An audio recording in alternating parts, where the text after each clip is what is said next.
You may notice a few more bicyclists out on the road today.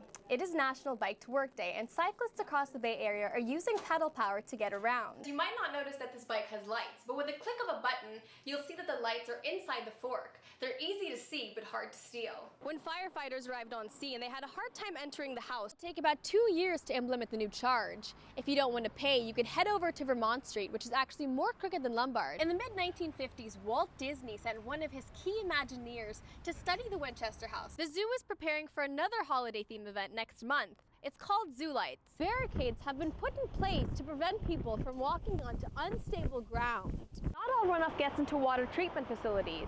This is an example of water getting flushed into the ocean and treated. It's a fear many cyclists have. It can happen in broad daylight or the moment you look away. Kept checking, and then I checked again within 10 or 15 minutes of being there, and it was gone. His bike stolen. I probably had $2,500 into that bike. Eric Stahl is just one of thousands who has lost his bike to theft. One of the reasons why bikes are so tempting to steal is because the thing that you're stealing is actually the getaway vehicle. Mission Bicycles in San Francisco is hoping to change that. A GPS tracking device, so small that it'll actually fit inside the frame.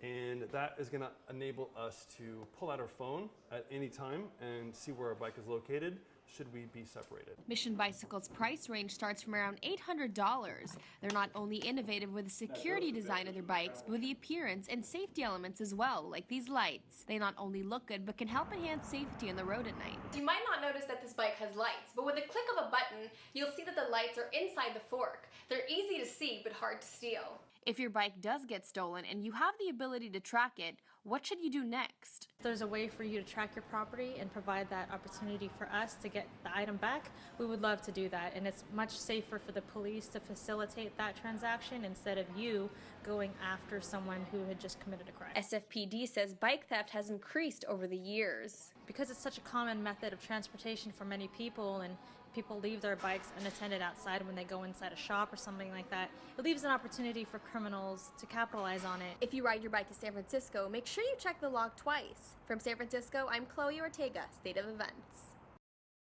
The Winchester Mystery House is looking more unusual lately. It's not the stairs that lead to nowhere or the shrinking ceilings. It's the film set setting up production to tell the story behind the house, with Helen Mirren playing Sarah Winchester. In a weird way, it was like playing the Queen, because the Queen, in the same way, is incredibly public.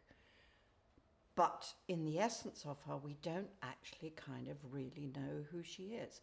And Sarah Winchester was a sort of a similar character. The movie is inspired by true events. Winchester was an heiress to her husband's fortune who created the repeating rifle.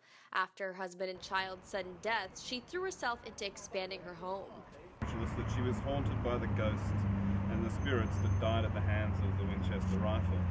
To confuse the spirits, she built this labyrinth-like mansion. Today, it's one of the most popular landmarks in San Jose. The funny thing is I haven't been in Winchester Mystery House since I was probably 8 years old, and just being able to go back in really evokes so many memories for me. It's such a part of every kid's life here in San Jose. Tours of the Winchester House not only focus on Sarah Winchester's story, but the architecture as well. She had this affinity with artisanal use of wood, which you see so unbelievably reflected in this house. In the mid-1950s, Walt Disney sent one of his key Imagineers to study the Winchester House while they were fleshing out a concept for the Haunted Mansion at Disneyland. A haunted mansion indeed, the Winchester House is considered to be one of the most haunted places in the world. Harry Houdini, when he was debunking the theories about the house, he came to the house and held a seance in this room at the stroke of midnight in 1924 when he paid a visit. And he could not actually debunk the mysteries of the house. It's rumored he was the one to actually dub this house the Winchester's Mystery House. The movie is set to be released in 2018. From San Jose, I'm Chloe Ortega, State of Events. Live where you live, this is ABC 7 News. Thanks for joining us. I'm Chloe Ortega. San Francisco police are giving us a chilling look at what happened when officers shot a man at a Subway sandwich shop last week. Police showed surveillance video and body cam video of the shooting during a town hall meeting. Investigators say Nicholas Flusci walked behind the counter and stabbed an employee last week. San Francisco officer Kenneth Chaw shot and killed Flusci. Cha is the same officer who shot and wounded a man in January. He's on paid administrative leave, which is standard in these cases. Happening today, a prayer service will be held for a Cal rugby player who was paralyzed during the national championship game. Robert Paylor collided with another player shortly after the match began last Saturday in Santa Clara. Doctors performed emergency surgery, but Paylor is now paralyzed from the waist down. The prayer service will be held tonight at 8 on Cal's campus. You may notice a few more bicyclists out on the road today. It is National Bike to Work Day, and cyclists across the Bay Area are using pedal power to get around. ABC 7 News was on Market Street, where cyclists were treated to snacks, drinks, and other goodies at one of the Energizer stations around town. Summer is almost here. How does a Poptail sound? This is a real thing. It's a cocktail and a popsicle.